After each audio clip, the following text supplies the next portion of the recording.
Hi hello welcome back to our channel Akanksha Cheekati. ఈరోజు వచ్చేసి మనం చికెన్ దమ్ బిర్యానీ చేయబోతున్నాం. ఇక్కడ వచ్చేసి చికెన్ గరం మసాలాలు తీసుకున్నాం. ఇది మ్యారినేట్ చేయాలి. చికెన్లో సాల్ట్, కారం, గరం మసాలా, స్పైసెస్, మసాలా,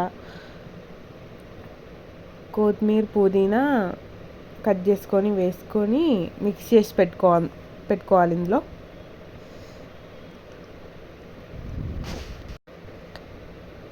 నెక్స్ట్ వచ్చేసి ఇక్కడ లెమన్ వేసుకుందాం. హాఫ్ లెమన్ అని వేసుకుంటే కొద్దిగా టేస్ట్ బాగా వస్తుంది. ఇంకా ఇందులో కొద్దిగా కర్డ్ వేసుకొని మ్యారినేట్ చేసుకొని పెట్టుకుందాం. ఇప్పుడు ఇక్కడ వచ్చేసి ఇది మ్యారినేట్ అయిపోయింది. ఇప్పుడు అల్లం వెల్లుల్లి పేస్ట్ వేయడం మర్చిపోయాను నేను. ఇప్పుడు మళ్ళీ యాడ్ చేస్తున్నాను. అది అల్లం వెల్లుల్లి పేస్ట్ మెయిన్ ఇంగ్రీడియంట్ ఈ బిర్యానీలోకి. ఇప్పుడు వచ్చేసి ఇక్కడ వాటర్లో సాజీరా, బిర్యానీ ఆకు ఇవన్నీ వేసుకుందాం. సాల్ట్ వేసుకొని ఇందులోకి మనం కొద్దిగా బాయిల్ అయ్యాక రైస్ వేసుకుందాం. ఇప్పుడు ఒక సైడ్ రైస్ అవుతూ ఉంటుంది, ఇటు సైడ్ మనం ఆనియన్స్ ఫ్రై చేసుకోవాలి. తర్వాతకి రైస్ అనేది మనకు ఇప్పుడు 90% అట్లా కుక్ అవ్వాలండి. చూడండి ఇక్కడ కుక్ అయింది. ఇప్పుడు దీన్ని మనం డ్రైన్ చేసుకోవాలి. వాటర్ అనేది కొద్దిగా ఏమన్నా ఉంటే పోతుంది. అప్పుడు కొద్దిగా బిర్యానీ అనేది కొద్దిగా పొడి పొడిగా వస్తుంది అన్నట్టు. ఇప్పుడు వచ్చేసి ఫ్రై చేసుకున్న ఆనియన్ ఆయిల్లో ఇక్కడ మనం బిర్యానీ కన్సిస్టెన్సీ కలిపి పెట్టుకున్నాం కదా, మ్యారినేట్ చేసుకున్నాం కదా, ఇది ఇందులో యాడ్ చేసుకుందాం. ఇప్పుడు ఇక వచ్చేసి మనం ఫ్రై చేసుకున్న ఆనియన్స్ బాగా ఫ్రై చేద్దాం. నేను లైట్గా ఫ్రై చేశాను.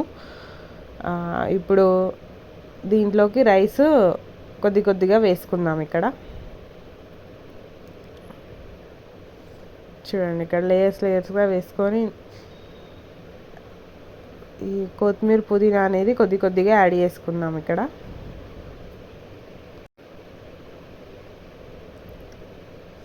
అంతే. ఇప్పుడు దీన్ని మనము లిడ్ పెట్టుకొని క్లోజ్ చేసుకుంటే ఒక 10 minutes అట్లా స్మాల్ ఫ్లేమ్లో ఉంటే బిర్యానీ రెడీ అయిపోయిందండి.